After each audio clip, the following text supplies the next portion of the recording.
They always thought they'd get away with it. That you were too trusting, too distracted, too slow to notice the trap being set beneath your feet. They made a religion out of their arrogance, praying to the illusion that deception would remain hidden so long as they smiled at the right moments. And when it all fell apart, when the web snapped, when the act dissolved, when the light caught their hands stained in betrayal, they panicked. But the panic wasn't because they were caught. It was because you didn't explode. You didn't chase them with fury. You didn't unravel. You didn't give them the comfort of a predictable reaction. That's when the dread began, because nothing shakes a guilty person more than a victim who doesn't act like one. They expected your pain. What they got was your presence, still unrateable and far more dangerous than anything they had prepared for. You saw it all: the shift in tone, the forced laughs, the shadows moving behind your back while they praised you in public. You didn't need surveillance to know. They gave themselves away in fragments. And the moment you caught them, the room shifted. Their confidence evaporated. Yet the silence that followed was not yours, it was theirs. You didn't ask questions. You didn't demand explanations. You let the exposure speak for itself. Because when the guilty get caught, they don't look for forgiveness. They look for control. They want to steer the fallout. But you handed them none. No narrative, no reaction. Just enough rope for the guilt to tighten on its own. And that restraint, that refusal to bleed in front of them, that's what turned the spotlight into a furnace. They thought the worst was over when the truth surfaced, but they miscalculated. The explosion they feared never came. What followed was far worse. A chess move so silent it didn't land like retaliation. It landed like evolution. You didn't seek revenge. You upgraded. You vanished from their frameworks. No more justification. No more presence. Just progress. You didn't aim to destroy them. You let time do that. Because time doesn't care about fake apologies or group chat pity. Time amplifies truth. And when you moved forward without them, without speaking their name, without correcting their lies, they started to unravel in the absence of your validation. People who betray rarely fear consequences. They fear irrelevance. They fear the day you stop engaging. Because engagement, even in anger, means you still care.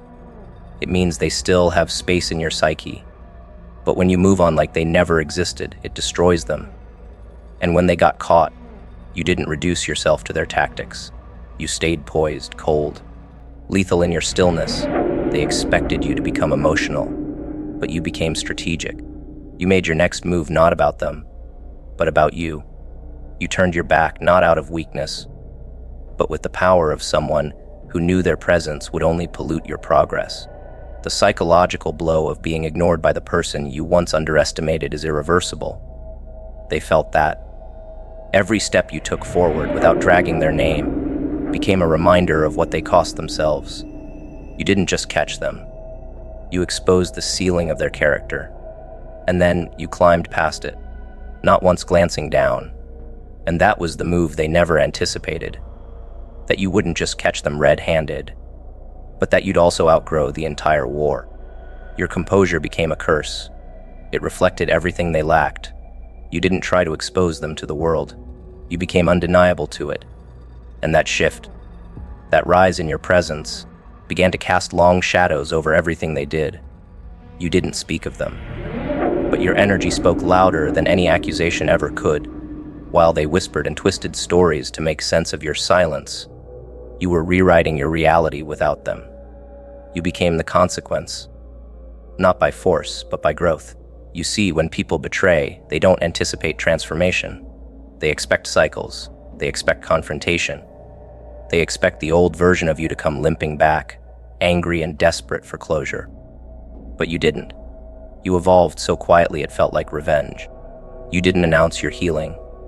You embodied it. You didn't threaten retribution. You made yourself untouchable. And now they sit there, surrounded by their own narrative, realizing they're no longer a part of yours. That is a different kind of pain, the kind you cannot speak about without admitting defeat. They hear your name now in rooms they thought they controlled. They see your glow in conversations they're no longer invited to. Your absence became a presence that haunts. Because you didn't retaliate, you replaced. You replaced reaction with redirection. You replaced pain with power. You replaced them with purpose. And while they're stuck replaying the moment they got caught, you're too far ahead to even remember what the betrayal felt like. That's the power of a next move built in silence. It's not designed to be understood. It's designed to be felt. They wanted a reaction. You gave them a legacy, one they weren't a part of. That's why they tremble now, not because they were exposed, but because they weren't enough to stop you. You let them show their hand. Then you left the table entirely. And that was the play they never saw coming. You didn't win by striking back. You won by moving in a direction they'll never be able to follow. That's the kind of justice no spotlight can fake. It's internal, unforgiving, final. They assumed your silence was compliance, that your nods were agreement, that your ability to let things slide meant you missed the moment. But you weren't confused. You were just calibrated differently. You didn't need 5 signs or 4 alarms. You heard the lie once and archived it like a sharp blade behind your back. They didn't know you had a photographic memory for betrayal. One whisper off tone. One phrase that didn't match the energy. One deviation between who they claimed to be and what your instincts felt. And you made the decision. Not to attack, not to expose, but to withdraw. Not out of fear, but because you'd seen enough. That's what they never accounted for. The cost of lying to someone who sees through performance like glass and only needs one sentence to spot the fracture. They were used to repeat victims, people who gave chances out like apologies, who needed to hear the same lie in 20 different versions before they finally stepped away. But you came built differently. You don't wait for the fire to burn the house down. You smell the smoke and walk out the front door without announcing your exit. They thought they had time, thought they could bend your perception, thought they could mislead you slowly, like boiling a frog in warm water. But you weren't still because you were complacent. You were still because you'd already decided. The lie had been clocked, the damage done, the bridge incinerated, silently. That kind of clarity is lethal in a world built on manipulation. And now, they're choking on the smoke of their own deception, wondering when you stopped believing the truth. You stopped the moment they lied. You just didn't make it loud. You watched how they paused before answering, how they blinked a beat too slow, how they avoided specifics and overcompensated with flattery, and you let the lie breathe, gave it space, because watching a liar get comfortable is the best way to understand their limits. And now they regret it, because they know they played the wrong game with the wrong person. They didn't lie to someone naive. They lied to someone who remembers everything, who doesn't argue when they know, who doesn't need drama to destroy, just distance. And that distance, that's what suffocates them now. You're not gone because you were wrong. You're gone because they were. They thought they were clever, that they could spin stories on instinct, that your loyalty would blind you to inconsistencies. But they didn't realize you were loyal to truth, not to them. You don't cling to people when the facts start leaking through the floorboards. You don't romanticize patterns that smell like betrayal. You watch them dig the hole, brick by brick, with every word they thought was too subtle to catch. And instead of stopping them, you brought a chair, sat down, took notes. Because you weren't planning to fall into that trap. You were waiting for them to realize they just buried themselves alive. They always overestimate how long they can keep control, how long their narrative can float before gravity pulls it down. But you learned early that the first lie is the real one. Every sentence after that is just makeup. You don't need 20 inconsistencies to make a call. You only need one. And they never imagined you were someone who makes decisions with that level of certainty. But that's what makes you dangerous. Not your temper, not your volume, your precision, your ability to read a room once and never need to return.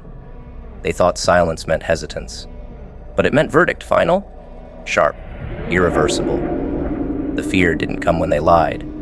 It came when they realized you believed them, smiled, nodded, and never gave them another chance to try again. You didn't question it. You didn't ask for the truth. You just watched the temperature drop. You let them wonder if you even noticed. That's the genius of your detachment. They had no idea when the lights went out.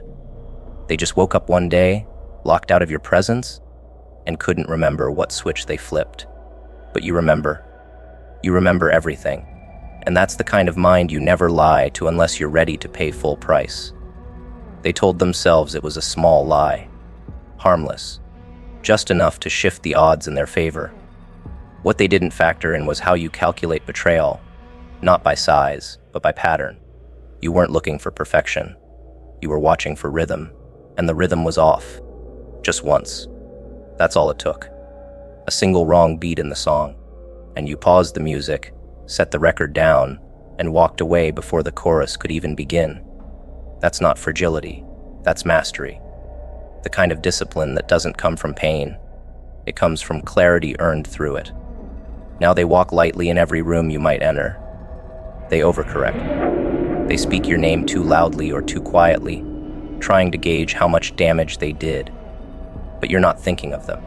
You already replaced their energy with solitude that nourishes instead of deceives.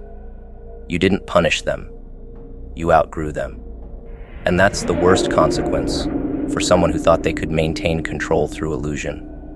They lost to someone who only needed to be lied to once. You became immune to manipulation not by avoiding people, but by studying them. You've seen the archetypes, the mirroring, the gaslighting, the baiting wrapped in affection. You cataloged it all, and now you don't ask for integrity. You observe it. You don't ask for truth. You watch for alignment. That's why you move differently now. Because you've already paid the price for being too forgiving. And that receipt, it taught you the value of swift exits and quiet understanding.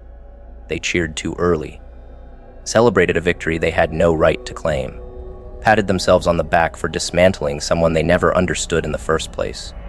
You let them. You gave them the stage, gave them the illusion. You let them win in their own minds because they were addicted to perception, not truth. And while they raised their flags and toasted to your downfall, you were walking deeper into your own becoming. Their version of you had collapsed, yes, but that was the point. You allowed their narrative to self-destruct so your truth could be born without their fingerprints on it. They thought they won because they mistook silence for retreat. But it wasn't retreat. It was resurrection.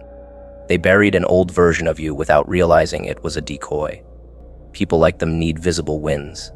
They collect moments of apparent triumph and wear them like armor, even if those victories are built on illusion. You never corrected them. You let them revel. Because you understood something deeper than validation. You understood the value of withholding your true nature until the moment it becomes undeniable. The longer they believed you were broken, defeated, replaceable, the more they loosened their grip. And that's when your real power started breathing. Quietly at first. Subtly. You didn't rise with drama. You rose with design. And when you stepped back into the room, not as the version they buried, but as the self they could never imagine, you didn't need to announce it. Your presence screamed what your words never had to. Their arrogance was your smoke screen. They thought they had dissected you, measured your potential, capped your strength. They read your reactions, not realizing you were feeding them a controlled dosage. You allowed misinterpretation because you were tired of being defined in languages that lacked the vocabulary to contain you. So you went dark deep, surgical. While they basked in shallow glory, you were building architecture inside yourself they would never comprehend. You weren't meditating, you were reconstructing. And now, when they see you again, they flinch, not because you came back with vengeance, but because you came back unrecognizable. The kind of change no ego is prepared to face. They thought you'd come crawling back. That was their only ending. They couldn't fathom one where you returned with new dimensions, unbothered, unreadable, unbroken. They assumed power could be taken from you. They never considered it had only been withdrawn. Your patience wasn't surrender, it was a test. A quiet measurement of who could still stand next to you once your shape shifted. And as expected, they failed. They mistook your low tide for emptiness. But now the flood comes, not as fury, but as presence. A presence they can no longer manipulate.